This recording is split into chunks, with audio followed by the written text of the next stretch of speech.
So ito mga katiit, so continuation ito doon sa previous video natin. So doon sa previous video natin, kung hindi pa kayo nakakita doon, ito yung napakaraming butas. Okay?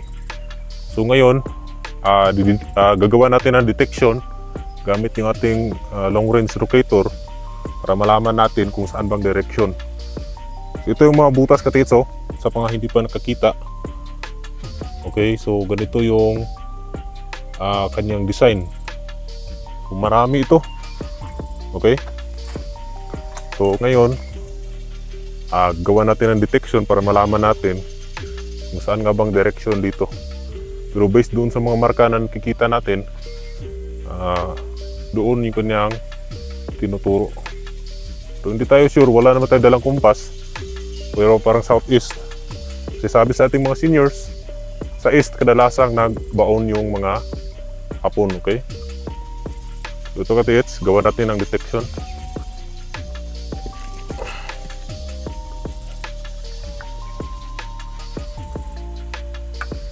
So ito yung long range locator katiits.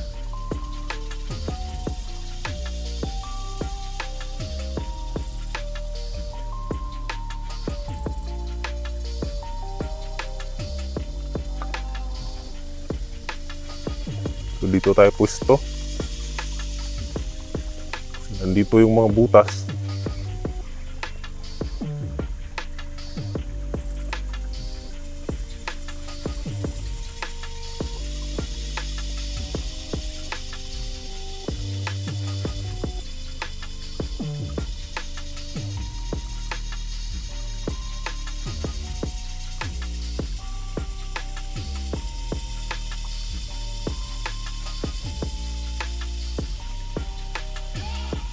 So dito yung kanyang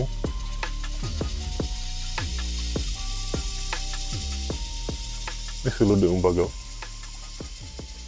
Gidala yung sample.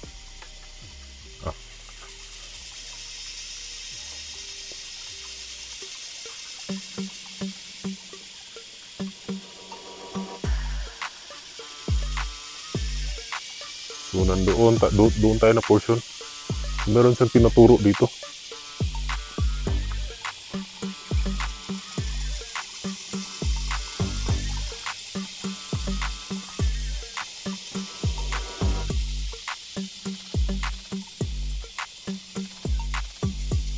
So dito katiits ay merong dito yung kanyang hatak.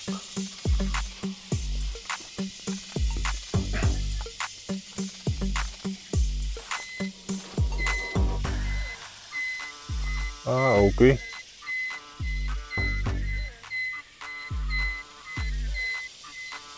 So dito katiits, oh.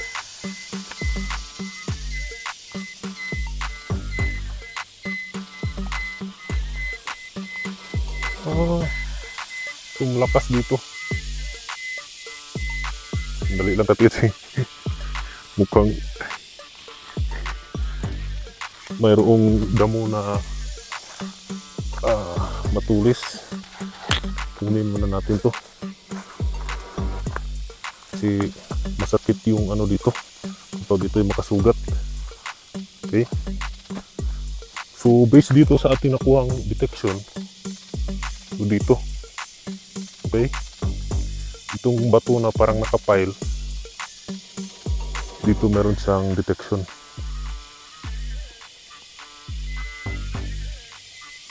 Okay, yan o.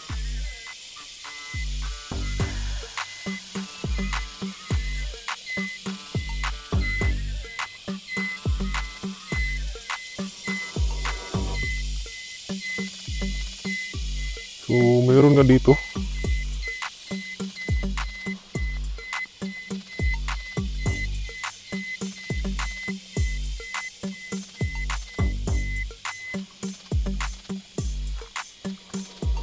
So, based doon sa mga sign katiits, ang tinuturo niya dito na portion, pero yung akala natin doon sa ibaba, pero hindi natin alam, baka meron din doon, kasi dito tayo nakapwesto sa ibabaw.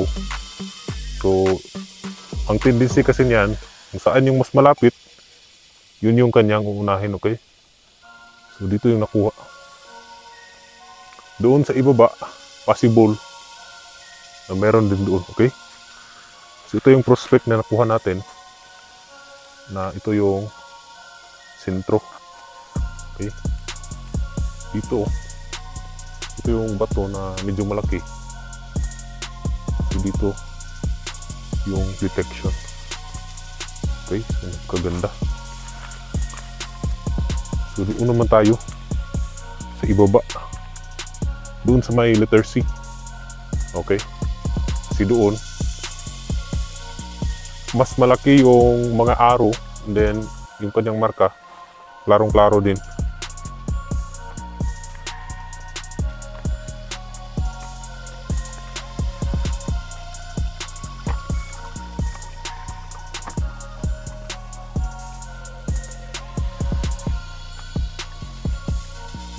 So kanina, dito tayo nakapwesto sa may maraming dot. So yung direction, yung turo niya ay doon. Okay? So dito tayo sa ibaba para kung saan, kung mas malapit doon, yun yung kanyang unahin. Okay?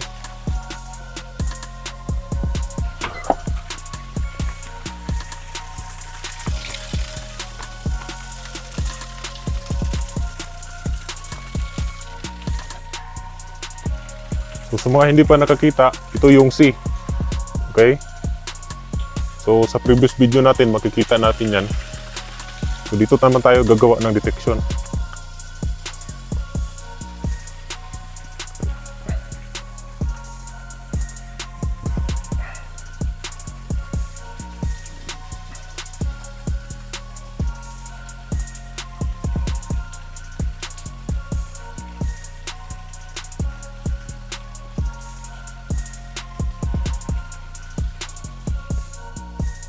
So dito katiits, sa may kawayan. Okay?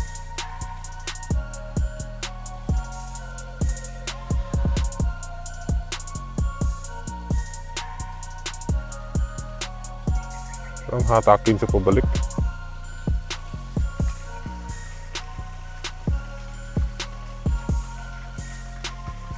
Meron siya dito. Bah.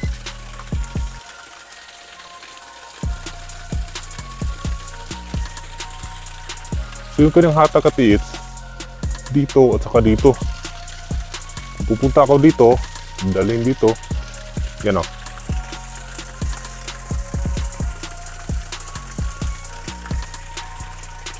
Meron siya doon. Yan o.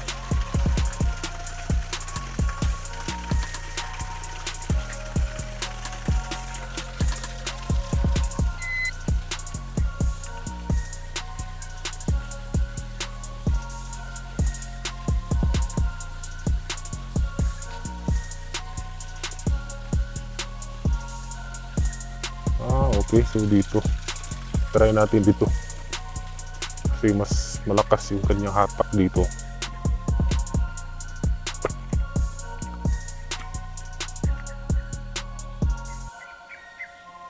Mahirap to katigits. Okay. Kasi maraming kawayan, delikado, may tinik.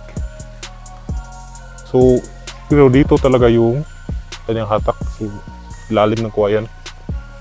So doon tayo, mayroong nakuhang hatak dito.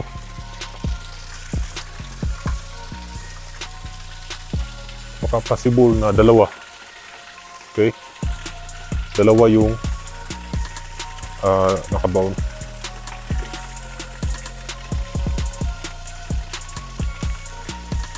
O yan o. Diba meron? Distansya tayo ng kunti, meron dito.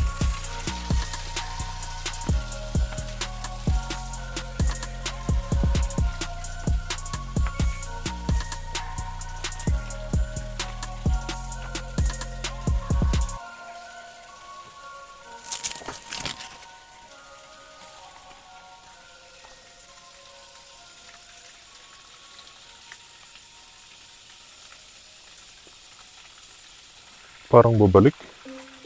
Parang dito sa may letter C. Subukan natin ulit.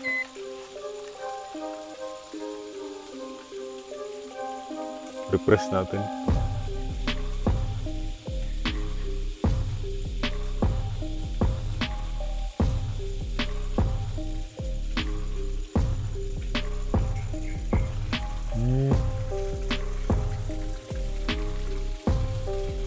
So dito.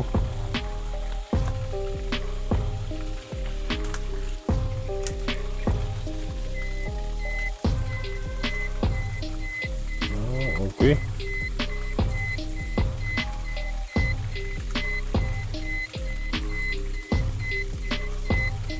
Nandito lang pala katigits, oh.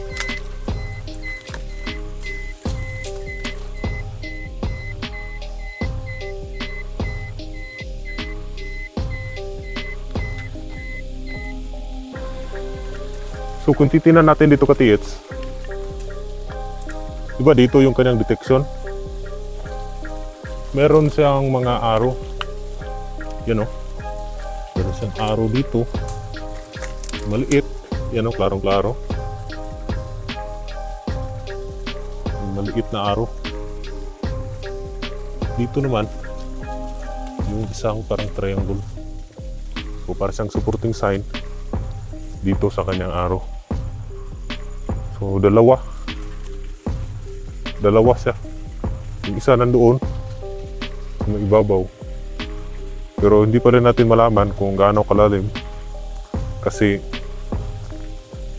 iba yung scanner, mas okay, mas malaman natin yung gaano kalalim. Pero kapag ilocate natin, hindi natin malaman. Pero based dito sa mga marka, mga big boulder, malalim talaga ito. Yung mga mababaw, yung mga maliliit na bato na karong-klaro, possible na yun yung mga giveaway. Pero dito kapag ganito, yung mga malalim ito, yan, oh, parang mga stone map. Maraming mga naka-ungkit.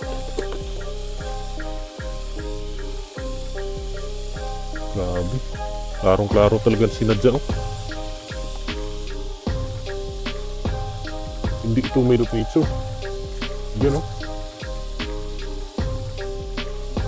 Oh. Ito, para itong bato na biniyak. Tapos dito inilagay.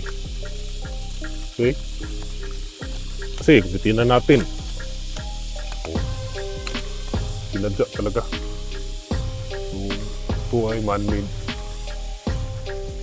Pero, kung titignan natin katiits, dito may creek. Din dito yung item. Saan talaga na maraming nakabaon, okay? Maraming nakabaon pero yung mga harang niya ay mga bato. Okay, hindi talaga maiwasan yan kapag ito sa creek. Okay, so ganun mga katiits. So positive dito at saka doon. So yun lang at maraming salamat sa inyong panonood. At huwag niyong kalimutang mag-subscribe sa ating YouTube channel. Follow na rin sa ating Facebook page, okay? So maraming salamat.